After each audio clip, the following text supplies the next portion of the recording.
ನಮಸ್ತೆ, welcome back to my channel. Summer start ಆಗ್ತಿದೆ. ಮಸಾಲೆ ಹಾಕಿರೋ ಸಾಂಬಾರುಗಳು ತಿನ್ನೋಕ್ಕೆ ಇಷ್ಟ ಆಗಲ್ಲ. ಈ ರೀತಿ ಒಂದು ಹೆಳ್ಳಿಕಾಯಿ ಅಥವಾ ಹೇರಳೆಕಾಯಿ ಅಂತ ಕರಿತೀವಿ, ಇದರಿಂದ ಒಂದು ರಸಮ್ ಮಾಡ್ತಾ ಇದ್ದೀನಿ. ಎಷ್ಟು ಅದ್ಭುತವಾಗಿರುತ್ತೆ ಅಂದರೆ ಆ ರುಚಿಗೆ, ಫ್ಲೇವರ್ಗೆ ಕಳೆದೋಗ್ತೀರಾ ಅಂತ ಹೇಳ್ಬೋದು. ಇಲ್ಲಿ 2ರಿಂದ 3 ಟೊಮೆಟೊ, ಒಂದು 8ರಿಂದ 9 ಹಸಿಮೆಣಸಿನ್ಕಾಯಿ, ಕರಿಬೇವು, ನಂತರ ರುಚಿಗೆ ತಕ್ಕಷ್ಟು ಉಪ್ಪು, ಸ್ವಲ್ಪ ಅರಿಶಿನ ಮತ್ತು ಶುಂಠಿನ ಸಣ್ಣದಾಗಿ ಕಟ್ ಮಾಡಿ ಸೇರಿಸ್ಕೊಳ್ತಾ ಇದ್ದೀನಿ. ಅಷ್ಟನ್ನು ಸೇರಿಸಿ ಈಗ ಇದಕ್ಕೆ ಒಂದು 2 ಗ್ಲಾಸ್ನಷ್ಟು ನೀರನ್ನ ಸೇರಿಸ್ಕೊಳ್ತಾ ಇದ್ದೀನಿ. ಈಗ ಸೇರಿಸಿ ಇದನ್ನು ಒಂದು 5 ನಿಮಿಷ ಚೆನ್ನಾಗಿ ಕುದಿಸ್ಕೋಬೇಕು. ಟೊಮೆಟೊ ಚೆನ್ನಾಗಿ ಮೆತ್ತಗಾಗೋವರೆಗೂ ಬೇಯಿಸ್ಕೋಬೇಕು. ಇದನ್ನೆಲ್ಲ ಸ್ಮ್ಯಾಶ್ ಮಾಡಿದಾಗ ಟೊಮೆಟೊ ಸ್ಮ್ಯಾಶ್ ಆಗೋ ರೀತಿ ಚೆನ್ನಾಗಿ ಬೇಯಿಸ್ಕೋಬೇಕು. ನೀವು ಫಸ್ಟ್ ಟೈಮ್ ನಮ್ಮ ಚಾನಲ್ ವಿಸಿಟ್ ಮಾಡಿದರೆ ಪ್ಲೀಸ್ ನಮ್ಮ ಚಾನಲ್ ಸಬ್ಸ್ಕ್ರೈಬ್ ಮಾಡ್ಕೊಳ್ಳಿ. ಒಳ್ಳೊಳ್ಳೆ ರೆಸಿಪಿಗಳಾಗ್ತಿರ್ತೀನಿ, ನೋಟಿಫಿಕೇಷನ್ ಆನ್ ಮಾಡ್ಕೊಳ್ಳಿ. ಯಾವತ್ತೇ ಆಗಲಿ ನಮ್ಮ ಚಾನಲಿಂದ ಯಾವುದೇ ರೆಸಿಪಿ ಟ್ರೈ ಮಾಡಿದರೂ ನಿಮಗೆ ನಿರಾಸೆ ಆಗಲ್ಲ. ಅಷ್ಟು ಅದ್ಭುತವಾಗಿ ರೆಸಿಪಿಗಳು, ವೆಜ್ ರೆಸಿಪೀಸ್ಗಳು ಮೂಡಿ ಬರ್ತಾ ಇದೆ. ಈಗ ನೋಡಿ, ಟೊಮೆಟೊ ಆಲ್ಮೋಸ್ಟು ಚೆನ್ನಾಗಿ ಬೆಂದಿದೆ. ಒಂದು 5 ನಿಮಿಷ ಚೆನ್ನಾಗಿ ಸಣ್ಣೂರಿನಲ್ಲಿ ಕುದಿಸ್ಕೊಂಡ್ರೆ ಬೆಂದ್ಬಿಡುತ್ತೆ. ಬೇಯ್ತಾ ಇದ್ರೇ ಅದಕ್ಕೆ ಹಾಕಿರೋ ಅಂಥ ಶುಂಠಿ, ಹಸಿಮೆಣಸಿನ್ಕಾಯಿ, ಕರಿಬೇವು ಆ ಫ್ಲೇವರೇ ಬರ್ತಾ ಇರುತ್ತೆ. ಅಷ್ಟು ಚೆನ್ನಾಗಿರುತ್ತೆ. ನೀವು ಒಂದ್ಸಲ ಟ್ರೈ ಮಾಡಿದ್ರೆ ಎಳ್ಳಿಕಾಯಿ ಸಿಕ್ಕಿದಾಗೆಲ್ಲ ಪದೇ ಪದೇ ಟ್ರೈ ಮಾಡ್ತೀರಾ ಅಂತ ಹೇಳ್ಬೋದು. ಅಷ್ಟು ಅದ್ಭುತವಾಗಿರುತ್ತೆ. ಈ ಸಮ್ಮರ್ಗಂತೂ ಈ ಮಸಾಲೆ ಹಾಕಿರೋ ಅಂಥ ಸಾಂಬಾರು ತಿನ್ನೋಕ್ಕೆ ಇಷ್ಟ ಆಗಲ್ಲ. ಮತ್ತು ಡೈಜೆಷನ್ಗೂ ಆರಾಮಾಗಿರುತ್ತೆ, ತಿನ್ನೋಕ್ಕೂ ಹಿತವಾಗಿರುತ್ತೆ. ಖಂಡಿತ ಈ ರೆಸಿಪಿ ಮಿಸ್ ಮಾಡಬೇಡಿ, ಟ್ರೈ ಮಾಡಿ. ಈಗ ಬೆಂದಿದೆ, ಸ್ಟವ್ನ ಆಫ್ ಮಾಡ್ಕೊಳ್ತಾ ಇದ್ದೀನಿ.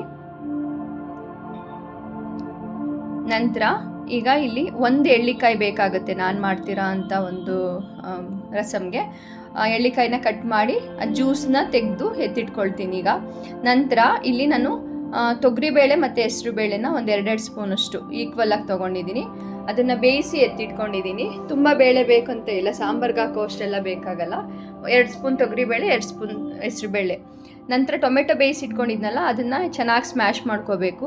ಸ್ಮ್ಯಾಶ್ ಮಾಡಿ ನಿಮಗೆ ಬೇಡ, ಮಕ್ಕಳೆಲ್ಲ ಬಾಯಿಗೆ ಸಿಗುತ್ತೆ ಅಂತಾರೆ ಅನ್ನೋದಾದರೆ ಹಸಿಮೆಣಸಿನ್ಕಾಯಿ, ಶುಂಠಿ ಎಲ್ಲ ತೆಗೆದು ಬಿಡ್ಬೋದು. ಬೇಕಂದರೆ ಅದರಲ್ಲಿರೋ ಅಂಶ ಎಲ್ಲ ಕುದಿಸ್ಬೇಕಾದ್ರೆ ಮತ್ತು ಹಿಂಗೆ ಸ್ಮ್ಯಾಶ್ ಮಾಡಿದಾಗ ಬಿಟ್ಬಿಡುತ್ತೆ. ಎಷ್ಟು ಚೆನ್ನಾಗಿ ಸಾಧ್ಯ ಅಷ್ಟು ಚೆನ್ನಾಗಿ ಸ್ಮ್ಯಾಶ್ ಮಾಡ್ಕೊಳ್ಳಿ. ನೀವು ಇದೆಲ್ಲ ಮಾಡಿ ಮುಗಿಸೋ ಅಷ್ಟರೊಳಗೇ ಆ ಫ್ಲೇವರೇ ಹೆಂಗೆ ಬರ್ತಾ ಇರುತ್ತೆ ಅಂದರೆ ಎಷ್ಟೊತ್ತಿಗೆ ಊಟ ಮಾಡ್ಬೇಕು ಅನಿಸ್ತಾ ಇರುತ್ತೆ, ಅಷ್ಟು ಚೆನ್ನಾಗಿರುತ್ತೆ. ನಂತರ ಒಂದು ಪ್ಯಾನ್ಗೆ ಒಂದು 2 ಸ್ಪೂನ್ ಅಡುಗೆ ಎಣ್ಣೆ ಹಾಕಿ, ಸಾಸಿವೆ, ಒಣಮೆಣಸಿನ್ಕಾಯಿ ಮತ್ತು ಇದಕ್ಕೆ ಒಂದು 1/4 ಸ್ಪೂನಷ್ಟು ಹಿಂಗನ್ನ ಹಾಕ್ಕೊಳ್ಳಿ. ಹಿಂಗು ಇದಕ್ಕೆ ಒಳ್ಳೆ ಫ್ಲೇವರ್ ಕೊಡುತ್ತೆ. ಇದಕ್ಕೆ ಈರುಳ್ಳಿ, ಬೆಳ್ಳುಳ್ಳಿ ಏನು ಬಳಸ್ತಾ ಇಲ್ಲ. ಒಂಥರ ಈರುಳ್ಳಿ, ಬೆಳ್ಳುಳ್ಳಿ ಇಲ್ಲದೇ ಇರೋ ಅಂಥ ರೆಸಿಪಿ ಅಂತಲೂ ಹೇಳ್ಬೋದು. ಸಮ್ಮರ್ಗಂತೂ ಮಾಡಿಸ್ದಂಗೆ ಇರುತ್ತೆ. ನಂತರ ಕರಿಬೇವನ್ನ ಸೇರಿಸ್ಕೊಳ್ತಾ ಇದ್ದೀನಿ. ಕರಿಬೇವನು ಅಷ್ಟೇ ಧಾರಾಳವಾಗಿ ಹಾಕ್ಕೊಳ್ಳಿ, ಅದ್ರ ಫ್ಲೇವರ್ ತುಂಬ ಚೆನ್ನಾಗಿರುತ್ತೆ ಈ ರಸಮ್ಗೆ ಅಂತ ಹೇಳ್ಬೋದು. ನಂತರ ಈಗ ಏನು ಟೊಮೆಟೊ ಬೇಯಿಸಿ ಸ್ಮ್ಯಾಶ್ ಮಾಡಿ ಇಟ್ಕೊಂಡಿದ್ದಲ್ಲ, ಈಗ ಇದಕ್ಕೆ ಸೇರಿಸ್ಕೊಳ್ತಾ ಇದ್ದೀನಿ. ಸ್ವಲ್ಪ ಅರಿಶಿನ, ನಂತರ ಇದಕ್ಕೆ ಏನು ಸಾಂಬಾರ್ ಪೌಡರು ಅಥವಾ ರಸಮ್ ಪೌಡರ್ ಏನೂ ಬಳಸ್ತಾ ಇಲ್ಲ. ಎಷ್ಟು ಅದ್ಭುತವಾಗಿರುತ್ತೆ ಅಂದರೆ ಲೈಟಾಗೆ ತುಂಬ ಚೆನ್ನಾಗಿರುತ್ತೆ. ಈಗ ಬೇಯಿಸಿಟ್ಕೊಂಡಂತಹ ಬೇಳೆನ ಇದಕ್ಕೆ ಸೇರಿಸ್ಕೊಳ್ತಾ ಇದ್ದೀನಿ. ಇದ್ರ ಕನ್ಸಿಸ್ಟೆನ್ಸಿ ಯಾವಾಗಲೂ ತೆಳುಗಿರಬೇಕು, ತುಂಬ ಗಟ್ಟಿಗಿರಬಾರ್ದು. ಈಗ ರುಚಿಗೆ ತಕ್ಕಷ್ಟು ಉಪ್ಪನ್ನು ಸೇರಿಸಿ, ಈಗ ಒಂದು 1/4 ಸ್ಪೂನಷ್ಟು ಜೀರಿಗೆ ಪೌಡರು ಮತ್ತು ಒಂದು 1/4 ಸ್ಪೂನಷ್ಟು ಮೆಣಸಿನ ಪೌಡರು ಅಂದರೆ ಪೆಪ್ಪರ್ ಪೌಡರು ಬಳಸ್ತಾ ಇದ್ದೀನಿ ಅಷ್ಟೇ. ಇನ್ನೇನು ಮಸಾಲೆಗಳ್ನ ಹಾಕಲ್ಲ. ಎಷ್ಟು ಆ ಫ್ಲೇವರು ಅಲ್ಲೇ ಇದು ಎಳ್ಳಿಕಾಯ್ದು ಮತ್ತು ಅದಕ್ಕೆ ಹಾಕಿರೋ ಶುಂಠಿ, ನೀವೊಂಥರ ಡಿಫ್ರೆಂಟ್ ಎಕ್ಸ್ಪೀರಿಯೆನ್ಸ್ ಆಗುತ್ತೆ ಅಂತ ಹೇಳ್ಬೋದು. ತುಂಬ ಇಷ್ಟ ಆಗುತ್ತೆ ನಿಮಗೆಲ್ಲ ಈ ರಸಮು. ಈಗ ಮೇಲೆ ಕೊತ್ತಂಬರಿ ಸೊಪ್ಪನ್ನ ಹಾಕಿ ನಾನೇನು ಎಳ್ಳಿಕಾಯ್ದು ರಸ ಹಿಂಡಿಟ್ಟಿದ್ನಲ್ಲ, ಈಗ ಅದನ್ನು ಇಲ್ಲಿ ಸೇರಿಸ್ಕೊಳ್ತಾ ಇದ್ದೀನಿ. ಎಳ್ಳಿಕಾಯಿ ಹಾಕಿದ ಮೇಲೂ ಕೂಡ 1 ನಿಮಿಷ ಅಥವಾ 2 ನಿಮಿಷ ಕುದಿಸ್ಕೋಬೇಕು ಅದನ್ನು. ಇದು ಎಳ್ಳಿಕಾಯಿ ಯಾವಾಗಲೂ ನಿಂಬೆಹಣ್ಣಿನ ಥರ ಅಲ್ಲ, ನಿಂಬೆಹಣ್ಣಿಂದೆಲ್ಲ ಬಿಸಿಗೆ ಹಾಕಬಾರ್ದು, ಸ್ಟವ್ ಆಫ್ ಮಾಡಿದ್ಮೇಲೆ ಸೇರಿಸ್ಕೋಬೇಕಲ್ಲ, ಇದಾಗಲ್ಲ.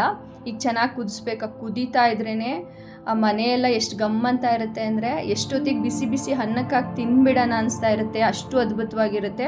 ಖಂಡಿತ ಈ ರೆಸಿಪಿ ನಿಮ್ಗೆ ಇಷ್ಟ ಆಗುತ್ತೆ. ಸೇವ್ ಮಾಡ್ಕೊಳ್ಳಿ, ಶೇರ್ ಮಾಡಿ, ಲೈಕ್ ಮಾಡಿ, ಒಂದು ಹೈಪ್ ಕೊಡಿ ಈ ವಿಡಿಯೋಕ್ಕೆ. ನಮ್ಮ ಚಾನಲ್ ಸಬ್ಸ್ಕ್ರೈಬ್ ಆಗಿಲ್ಲ ಅಂದರೆ ಪ್ಲೀಸ್ ನಮ್ಮ ಚಾನಲ್ ಸಬ್ಸ್ಕ್ರೈಬ್ ಮಾಡ್ಕೊಳ್ಳಿ. ಒಳ್ಳೊಳ್ಳೆ ರೆಸಿಪಿಗಳು ಹಾಕ್ತಿರ್ತೀನಿ, ಮಿಸ್ ಮಾಡ್ಕೋಬೇಡಿ. ಬಿಸಿ ಬಿಸಿ ಅನ್ನಕ್ಕಂತೂ ಈ ಸಮ್ಮರ್ಗೆ ಅದ್ಭುತವಾಗಿರುತ್ತೆ ಅಂತ ಹೇಳ್ಬೋದು. ಮತ್ತೆ ಸಿಗುವ ನೆಕ್ಸ್ಟ್ ವೀಡಿಯೋದಲ್ಲಿ. ಬಾಯ್.